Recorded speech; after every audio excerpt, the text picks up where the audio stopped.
দিয়ে দিচ্ছি আর একটা।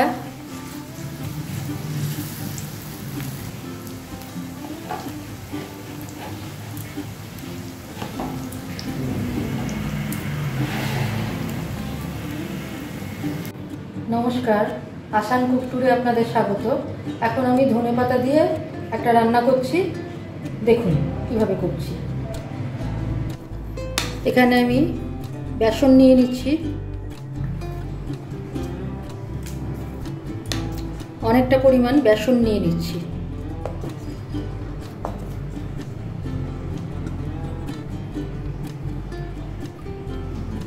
ব্যাস, এবার এতে অনেক কিছু মেশাবো আস্তে আস্তে। দিয়ে দিচ্ছি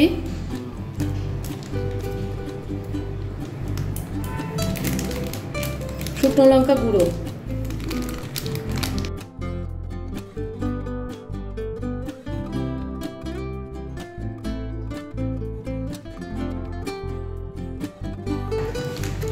দিচ্ছি একটু চাট মশলা,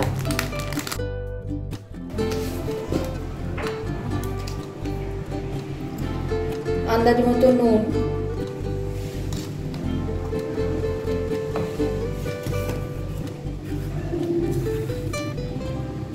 আন্দাজ মতো কালো জিরে।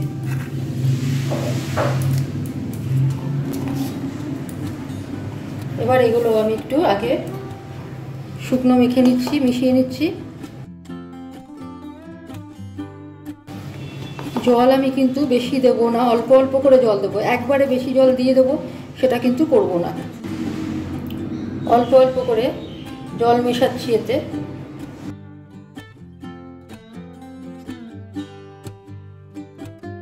আস্তে আস্তে আমি জল নিচ্ছি আরো।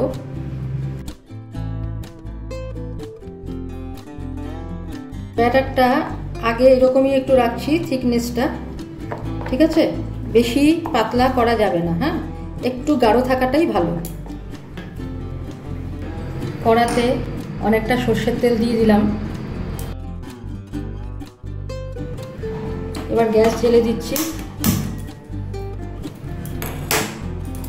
তেল গরম হোক, ফিরে আসছি। তেল হালকা গরম হয়েছে, এবার আমি এতে দিয়ে দিচ্ছি, ব্যাটারে দিয়ে দিচ্ছি সামান্য একটু খাবার সোডা বা বেকিং সোডা। বেকিং সোডা কিন্তু সবার শেষে দিতে হয় যখন আপনি রান্নাটা বসাবেন। নতুনদের জন্য বলছি যে যখন রান্নাটা বসাবেন তখনই কিন্তু, তার আগেই জাস্ট এটা মেশাতে হবে। আগে মেশালে কি হবে, এই জলের সাথে থেকে এর যে মচমচে করার ব্যাপারটা, ক্ষমতাটা, সেটা কিন্তু কমিয়ে দেয়, ঠিক আছে? সেই জন্য এটা এরকম করতে হবে। আচ্ছা, এবার আমার হয়ে গেল এগুলো। এবার আমি নিয়ে নিচ্ছি এখানে কতগুলো ধনেপাতা গাছ ধুয়ে নিয়েছি, একদম গোড়া শুদ্ধ ধুয়ে নিয়েছি। এইবার এইগুলোকে আমি ভাজবো। কিভাবে ভাজছি দেখা, একটা দুটো আছে, দুটো ধনেপাতা গাছকে এইভাবে নিয়েছি, নিয়ে এতে কোট করে নেব।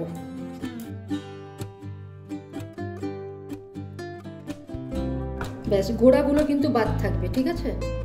গোড়া বাদ থাকবে, আর পাতার অংশটা পুরো কোট করে নিলাম। এবার আমি ভাজবো।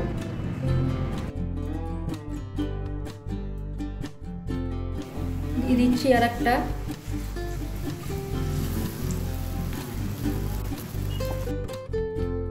উল্টে দেবো।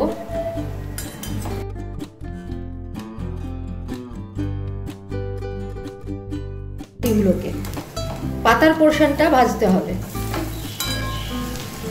ডাটির পোর্শনটা ভাজা হবে না, হ্যাঁ, ভাজার দরকার নেই। উল্টে দিলাম। আপনারা এটা কখনো খেয়েছেন কিনা আমি জানি না। আমরা আসলে বেড়াতে গেছিলাম চাকলাধামে। চাকলাধামে গিয়ে দেখছি আরে এটা সব মানে লাইন দিয়ে সব এগুলো ভাজছে, আর ওই পেয়ারার চাট এগুলো খুব বিক্রি হচ্ছে। তো তখন খেয়েছিলাম, খুব ভালো লেগেছিল।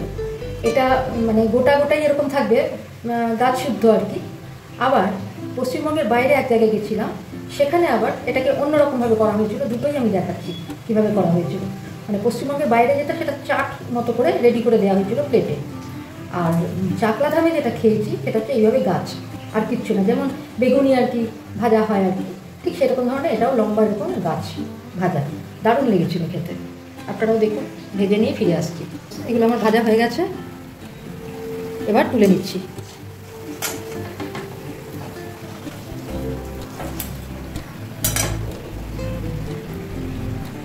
দেখুন মুচমুচে হয়েছে কিন্তু, হ্যাঁ। এবং তিনটে যদি লেগে যায় তাহলে কিন্তু আমি তো তিনটে গাছ দিয়েছিলাম, একটু ছাড়িয়ে নেবেন। ওই ডাঁটির ওখানটায় একটা কিছু দিয়ে, খুন্তি দিয়ে হোক বা অন্য কুচি দিয়ে হোক, ছাড়িয়ে নেবেন, তাহলে এগুলো আলাদা থাকবে। এইভাবে বাকিগুলো ভেজে নিয়ে ফিরে আসছি। আর এক ব্যাচও আমার ভাজা হয়ে গেল। নতুনদের জন্য বলছি, এটা কিন্তু পুরোটাই লো ফ্লেমে করতে হবে। কারণ কি, এই যে সবজিটা মানে ধনেপাতা, এ তো নরম জিনিস। এবার একে যদি মচমচে করতে হয়, যতই আমি খাবার সোডা দিই না কেন, একে মচমচে করতে হবে। তার জন্য কিন্তু ভেতর থেকে এটা কুক হওয়া দরকার, ঠিক আছে? ভেতর থেকে কুক হওয়া যায়। এইভাবে একটু খুন্তি চেপে চেপে দেখতে হবে ঠিক হয়েছে কিনা। যখন দেখবেন যে হ্যাঁ মোটামুটি অনেকটা হয়ে এসছে, সেই সময় আঁচটাকে একটু পারলে বাড়িয়ে দেবেন, তাহলে আরও বেশি মটমটে হয়ে যাবে, ঠিক আছে? নিয়ে নামিয়ে দেবেন, কারণ ও একটু ঠান্ডা হতে না হতেই কিন্তু, মানে গরম গরমই এটা খেতে হবে। ঠান্ডা যদি হয় তাহলে কিন্তু আবার নরম হয়ে যাবে, সেই জন্য একটু আঁচটা বাড়িয়ে দিচ্ছি। দুটো কারণে, একটা হচ্ছে মচমচে বেশি হয়ে যাবে, তার সাথে তেলটাও ভালো ঝরে যাবে। আমি যখনই কোনো ভাজাভুজির জিনিস দেখাই, আমি কিন্তু বারবার বলি, নতুনদের জন্যই বিশেষ করে বলি, যে নামানোর সময় কিন্তু, মানে যখন বের করা হবে তখন কিন্তু আঁচটা বাড়িয়ে দিতে হবে, যাতে তেলটা ঠিকমতো ঝরে যায়। ধনেপাতা বড়াই বলবো তো, রেডি টু সার্ভ। এবারে চাট বানানো আমি দেখাচ্ছি। এখান থেকেই কয়েকটা কেটে নিয়ে আমি বের করে নিয়ে আমি চাট বানানো দেখাচ্ছি। ছোট ছোট নিয়ে নিয়েছি কিছু, এই বড়গুলো এগুলো থাক। এরকম সরু ধরনের কিছু নিয়ে নিচ্ছি, এগুলো এইভাবে কেটে দেব। দেখুন কি সুন্দর কেটে যাচ্ছে, নরম হয়ে গেছে তো, মানে মুচমুচে হয়ে গেছে আর কি।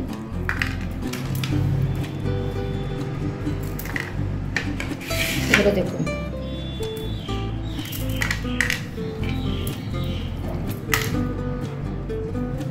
আপনি এগুলো ভেঙে যাচ্ছে, এত মুচমুচে হয়েছে, কি সুন্দর ভেঙে যাচ্ছে অল্পতে। দেখুন মুচমুচে হয়ে যাচ্ছে কি সুন্দর। আচ্ছা, এই কয়টাই নিলাম আমি, ঠিক আছে? এবার এতে আমি দিয়ে দেব চাট মশলা, দিয়ে দেবো একটু বিট নুন,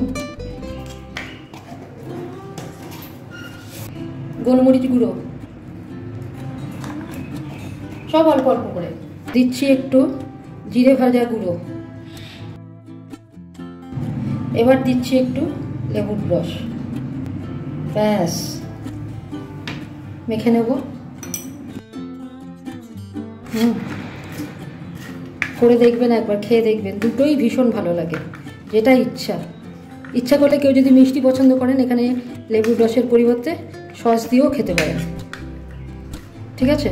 তাহলে আমার ধনেপাতা দিয়ে দুরকম আইটেম রেডি হয়ে গেল। একটা ধনেপাতার চাট আর একটা হচ্ছে ধনেপাতার বড়া, ঠিক আছে? আজকের মতো এখানে রাখছি, ভালো থাকবেন, ধন্যবাদ। ধনেপাতার চাট আর পকোড়া দুটোই কেমন লাগলো করে কমেন্টে জানাবেন, খুব ভালো লাগবে। চাটটা তো তুলনাহীন, আর পকোড়াটাও কিন্তু খুবই ভালো, অবশ্যই করবেন। আজকের মতো এখানে রাখছি, লাইক শেয়ার সাবস্ক্রাইব করতে ভুলবেন না, ধন্যবাদ।